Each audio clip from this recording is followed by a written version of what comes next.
آپ نے اس کا اچھا استعمال کیا کہ برا استعمال کیا. آپ منہ سے کچھ ادا کرنے والے تھے, آپ کو یاد آ گیا کہ میں روزے سے ہوں. کوئی آپ سے لڑائی کرنے لگا, آپ نے اسے کہہ دیا سوری میں روزے سے ہوں, میں بھی جواب نہیں دے سکتی. اپنے ہاتھ پاؤں کی آپ نے حفاظت کی, اپنے کانوں کی حفاظت کی. گانے سن رہے ہیں, یہ کیسا روزہ ہے؟ ایسا نہیں ہونا چاہیے. اور پھر یہ بھی دیکھا گیا کہ روزہ کھلنے کے بعد افطاری کے بعد گیم شوز چل جاتے ہیں, ٹھیک ہے, اور کوئی تراویح کا پتہ نہیں. اور سم ٹائم لڑکے جو ہے وہ گاڑیوں میں گانے لگا کے جا رہے ہیں کہ اب روزہ کھل گیا, اب سارا کچھ ختم ہو گیا. ایسا نہیں کرنا. رمضان تو وہی ہے نا, اس کا احترام تو وہی ہے نا, احترام کرنا ہے ہم نے اس مہینے کا. ایسے تو نہیں ہم کر سکتے. یعنی دن بھر عبادت کر کے آپ نے اپنے آپ کو تھکا کے نیکیاں کمائی, اور دوسری طرف سے آپ نے نیکیاں گوا بھی دی, اپنے بیگ کے اندر ہول کر لیا, سوراخ کے ساری نیکیاں باہر آ جائیں. ایسا تو نہیں کرنا نا. ٹھیک ہو گیا. تو روزہ رکھنا ہے تو آپ نے پوری طرح سے اپنے آپ کو اس میں انوالو کرنا ہے کہ میں کوئی بھی ایسا کام نہ کروں کہ میرا اجر کم ہو, بلکہ میں ایسے کام کروں کہ جس سے میرا روزے کا اجر زیادہ سے زیادہ ہو, باقیوں سے بہت زیادہ ہو. ہر انسان چاہتا ہے نیکیوں میں آگے جائے. یہ نہیں کہ آپ نے روزہ رکھ کے اب آپ سو گئے ہو کہ نمازوں کے لیے اٹھیں اور کچھ نہیں کیا, نہ قرآن پورے رمضان میں قرآن نہیں کھولا آپ نے, پورے رمضان میں آپ نے کوئی صدقہ نہیں دیا, کوئی اچھا کام نہیں کیا. تو پھر ظاہری بات ہے کہ آپ کی کوالٹی تو پھر لو ہوگی. ہر چیز میں ہم ہائی کوالٹی چاہتے ہیں, مانگتے ہم جنت الفردوس ہیں, ٹھیک ہے, اور کام ہمارے کیسے ہیں, تو کام بھی اس کے مطابق ہی ہونے چاہیے. پھر اس کے بعد یہ کہ روزے کے متعلق ایک بات یاد رکھیں کہ حدیث میں آتا ہے کہ سحری کھاؤ کیونکہ سحری کھانے میں برکت ہے. تو سحری کا جو کھانا ہے جو ہے اس میں برکت ہے, تو وہ آپ نے کھانا ہے, چاہے تھوڑا کھائیں, لیکن اس سے آپ انشاءاللہ آپ دیکھیں گے کہ آپ انرجیٹک رہیں گے, اور آپ کے مائنڈ کو بھی پتہ ہوگا کہ آپ نے کچھ کھا کے روزہ رکھا ہے. جب خالی پیٹ روزہ رکھا جاتا ہے مائنڈ کو پتہ ہوتا ہے کہ میں نے آج کچھ بھی نہیں کھایا ہوا, جس کو ہماری زبان میں ہم نارملی کہتے ہیں جی ہم نے 8 پیرا روزہ رکھ لیا ہے. تو یہ اس طرح نہیں کرنا آپ نے. ہاں اگر کبھی اس طرح ہو جائے کہ آپ سوئے رہ گئے اور فجر کی اذانیں ہو رہی ہیں, آپ کی آنکھ کھلی ہے, تو پھر آپ وہ روزہ رکھ لیں اسی طرح ہی. اچھا یہاں پہ ایک اور چیز میں بتا دوں, آپ کچھ نہیں آپ کا دل کر رہا کھانے کو, تو آپ ایک گلاس پانی کا پی لیں, ایک گلاس لسی کا لے لیں, جیسے گرمیاں ہے دودھ کا لے لیں, کچھ نہ کچھ پئیں ضرور. کیونکہ سم ٹائم یہ ہوتا ہے کہ افطاری آپ نے بہت فل ہو کے کی ہوتی ہے, یا آپ نے تراویح کے بعد کچھ کھا لیا ہوتا ہے, آپ کا دل نہیں کرتا کہ کہیں ایسا نہ ہو کہ مجھے وامٹ ہو جائے, تو پھر آپ پانی کا گلاس لے لیں, اس میں بھی برکت ہے. اچھا بات جو میں یہاں بتانے لگی تھی امپورٹنٹ, وہ یہ ہے کہ اکثر یہ غلطی دیکھی گئی ہے کہ آنکھ کھلتی ہے, اذانیں ہو رہی ہیں, کچن کی طرف دوڑ لگتی ہے, فٹافٹ ایک گلاس پانی پی لیں. ایسا نہیں کرنا. اذانوں کا وقت یہ آپ کو کلیئر کرتا ہے کہ سحری کا وقت ختم ہو گیا ہے, فجر کا وقت سٹارٹ ہو گیا. تو آپ نے ایسا نہیں کرنا. اذانیں ہو رہی ہیں, آپ نے گلاس آف واٹر نہیں لینا, کچھ بھی ہو جائے, یا روٹی پکڑ کے فٹافٹ کھانا شروع کر دیں, نہیں. ہاں اس میں کنڈیشن یہ ہے کہ آپ سحری کر رہی تھی, سپوز مائیں سب سے اینڈ پہ ان کو ٹائم ملتا ہے سحری کرنے کا, اگر جوائنٹ فیملی سسٹم اور سب کے لیے بنا رہی ہیں تو کبھی کبھی بہت کم ٹائم ہوتا ہے. تو جب آپ کھا رہی ہیں اور آپ کے ہاتھ میں سپوز روٹی تھی, یا آپ کے ہاتھ میں چائے کا مگ تھا, یا لسی کا گلاس تھا, پانی کا گلاس تھا, اذانیں ہوگی تو جو ہاتھ میں ہے اس کو فنش آپ کر سکتے ہیں, یعنی اس کو آپ کمپلیٹ کر سکتے ہیں. ایکسٹرا کچھ نہیں, جو آپ کے سامنے ہے, یعنی جو آپ کے ہاتھ میں, آپ صرف اس کو کھا سکتے ہیں. اب یہ نہیں کہ آپ پچھلے 1 گھنٹے سے بچے کھا رہے ہیں, وہ اذانیں شروع ہو گئے ہیں, وہ کہ ہم باقی بھی ختم کر لیں. بس جو آپ نے ہاتھ میں پکڑا ہوا ہے اس کو ختم کرنا ہے, اور اس طرح نہیں کرنا. ٹھیک ہو گیا. اور جو افطاری ہے اس میں جلدی کرتے ہیں, ٹھیک ہے, اور سحری کو کوشش کریں کہ لیٹ کریں. یعنی یہ نہ ہو آپ 2 بجے 3 بجے آپ نے سحری کر کے فارغ ہو گیا اور اذانیں ہو رہی ہیں 4:30 بجے. ایسا نہ کریں, وہ پھر آپ کو روزے کی ٹائمنگ بڑھتی جائے گی. تو کوشش کریں کہ اس کو قریب کریں اس کے وقت کے. ٹھیک ہو گیا. اور تسلی کے ساتھ سحری کریں. اللہ سبحانہ تعالیٰ ہم سب کو اجر و ثواب دیں, آمین. اور جو جتنی بھی خواتین ہیں, سب سے پہلے آپ لوگ کے لیے بہت دعائیں ہیں, کہ جو آپ کام کرتی ہیں وہ سب سے ڈیفرنٹ ہے. سب کے لیے اہتمام کرنا سحری کا, افطاری کا, یہ بہت بڑی بات ہے. اللہ سبحانہ تعالیٰ آپ کو ڈھیروں ڈھیر اجر دے. آپ سم ٹائم اپنی نیند قربان کر کے اٹھتے ہیں, سب لوگ سو رہے ہوتے ہیں, اور آپ کو جانا ہے, اور آپ کہتے ہیں کہ میں بھی اس ٹائم نوافل پڑھ لوں, لیکن آپ کے پاس ٹائم نہیں ہوتا, آپ صرف 2 نفل پڑھتے ہیں, کچن میں چلی جاتی ہیں. اللہ سب کچھ دیکھ رہا ہے. سب کے لیے سحری کا اہتمام کرتی ہیں, افطاری کا سامان ریڈی کرتی ہیں, تو آپ کو کتنا اجر ملنے والا ہے. تو جب کچن میں جائیں اور ماچس یا لائٹر لیں اور اس کو آپ سٹارٹ کرنے لگی ہیں بنانے کے لیے, تو اللہ سے دعا کریں, یا رب العالمین مجھے بہترین اجر عطا فرما, اور مجھے وہ انرجی عطا فرما کہ میں بہترین طریقے سے بنا سکوں. تو انشاءاللہ آپ کو بہترین اجر ملنے والا ہے, اور آپ کو پتہ ہوگا کہ ضائع نہیں ہو رہا میرا وقت. اگر وہ لوگ سو رہے ہیں تو آپ اچھا کام کریے. پلس یہ کہ آپ اس وقت استغفار کریں, وہ جو وقت ہے سحری کا وہ استغفار کرنے کا ہوتا ہے.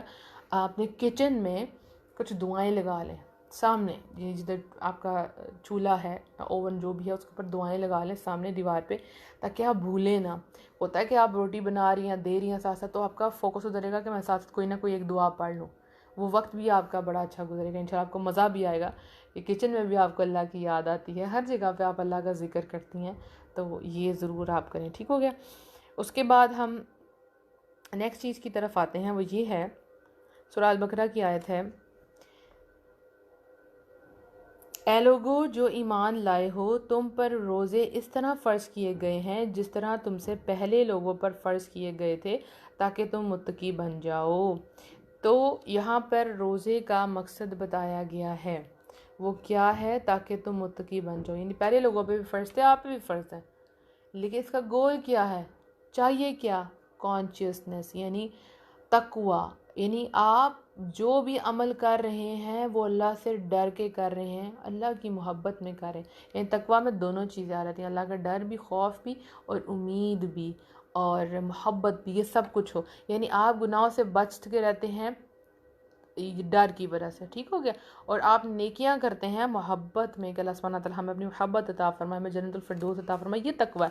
اگر رمضان کے آخر پر آپ کو تقوی نصیب نہیں ہوتا، آپ کو گناہوں سے ڈر نہیں لگتا، آپ مووی دیکھنے سے پہلے آپ کو ڈر نہیں لگتا، آپ کو حرام کام کرنے سے پہلے ڈر نہیں لگتا، تو اس کا مطلب ہے کہ آپ نے رمضان میں کچھ نہیں پایا. وہ کہ آپ کو جو چیز تھی وہ آپ کو نہیں ملی. دیکھیں آپ پورے مہینے، آپ سمجھے پورا سال آپ محنت کرتے ہیں اور اینڈ پہ آپ کو ڈگری نہیں دی جاتی، تو آپ کہیں گے میں نے سال بھر کی محنت گئی، میں یونیورسٹیز کے میں نے سارے کے سارے اخراجات کیے، میں نے رستے کے ایکسپینسز ادا کیے، ٹرانسپورٹ کے ایکسپینسز ادا کیے، میں نے اپنی نیندیں قربان کی، میں نے سب کچھ کیا، تو مجھے ڈگری نہیں مل رہی. اسی طرح سے اگر رمضان میں آپ کو تقوی ہی نہیں نصیب ہوا تو پھر آپ نے کیا پایا؟ تو پھر آپ کی لائف چینج نہیں ہو سکتی. سوری. تو جو گریٹ چینج آتا ہے رمضان میں وہ اسی وجہ سے آتا ہے کہ آپ کو تقوی نصیب ہوتا ہے، آپ کو آخرت کی فکر لگ جاتی ہے، آپ ہر عمل کرنے سے پہلے سوچتی ہیں. یہ تقوی ہے. تقوی جب آئے گا تو کیا آئے گا؟ آپ کے اندر صبر کرنا سیکھیں گے آپ. یہ اٹیچ ہیں ایک دوسرے کے ساتھ. آپ اپنے ہر معاملات کو دیکھیں گی کہ اللہ کو یہ پسند ہے کہ نہیں پسند. آپ نماز ادا کریں گی کہ میں نے اللہ مجھ سے راضی ہو جائے، اور پھر آپ لغویات سے، بری باتوں سے اپنے آپ کو کنٹرول میں رکھیں گی. تو یہ جو تقوی ہے آپ کو صبر عطا فرمائے گا. آپ ٹی وی، موبائل اور فضول نامحرم سے چیٹ نہیں کریں گی کہ میرا روزہ خراب ہوتا ہے، اس سے میرا اللہ ناراض ہوتا ہے. ٹھیک ہے. یہاں پہ میں ایک چھوٹی سی بات کہہ دوں، انشاءاللہ آپ کے لیے ایک سرپرائز آنے والا ہے ودن 1 or 2 days. کچھ اسپیشل سیشن جو ہے وہ میں رمضان میں کرنے والی ہوں، کیونکہ مجھے بہت زیادہ اس کے اوپر سوالات آئے ہیں. نامحرم سے کیسے رشتہ ختم کیا جائے، کیسے ہم میوزک کو چھوڑیں، کیسے حرام ریلیشن کو چھوڑیں، اس کے حوالے سے کچھ امیزنگ آنے والا ہے انشاءاللہ. تو بعد میں کرتی کہ ایسا نہ ہو کہ آپ نامحرم سے چیٹنگ کر رہی ہیں یا ان کو کہہ رہی ہیں میں افطاری کے بعد آپ سے بات کرتی ہوں، میں روزے سے ہوں. ایسا نہیں کرنا. اپنے آپ کو اس غلط کام سے روکنا ہے. یہ مہینہ آپ کے تقوی اور صبر کی ایکسرسائز. آپ اپنے بھوک پیاس کو روکتے ہیں کہ بھئی یہ حلال نہیں ہے میرے لیے اس وقت کھانا، یعنی حلال ہوتے ہوئے بھی کھانا میں ابھی روزے کی حالت میں نہیں کھا سکتی. تو جو ہے ہی حرام، جو چیٹ آپ کر رہے ہیں وہ ہے ہی حرام، تو وہ کبھی حلال ہو سکتا ہے؟ کبھی بھی نہیں. کتنی پکڑ آئی، چھوٹ ملی ہے آپ کو اللہ تعالیٰ کی طرف سے. کسی بھی وقت بھی پکڑ ہوگی تو دنیا بھی برباد اور آخرت بھی برباد. چین تو آپ کا پہلے ہی برباد ہوگا. ٹھیک ہے. اس کو ہم ڈسکس کریں گے اس سیریز میں انشاءاللہ. تو بخاری کی حدیث ہے، اور جو صبر کی کوشش کرے اللہ اسے صبر عطا کرتا ہے. صبر سے بہتر اور وسیع کسی کو کوئی چیز نہیں ملی. سم ٹائم ہم کہتے ہیں کیسے صبر کریں. صبر کی کوشش کریں کہ مجھے صبر کرنا، اپنے آپ کو روک کے رکھیں تو اللہ اس سے صبر عطا کر دیتا ہے. اور سب سے بہترین چیز یہ صبر ہی، اپنے آپ کو روک کے رکھنا، خالی بھوکے پیاسے نہیں رہنا، اپنے اوپر کنٹرول رکھنا ہے انشاءاللہ. مسند احمد کی حدیث ہے، تحقیق تمہارے پاس رمضان آیا ہے، یہ برکتوں والا مہینہ ہے، اللہ تعالیٰ نے اس کے روزے تم پر فرض کیے ہیں. اس میں جنت کے دروازے کھول دیے جاتے ہیں اور جہنم کے دروازے بند کر دیے جاتے ہیں اور شیاطین جکڑ دیے جاتے ہیں.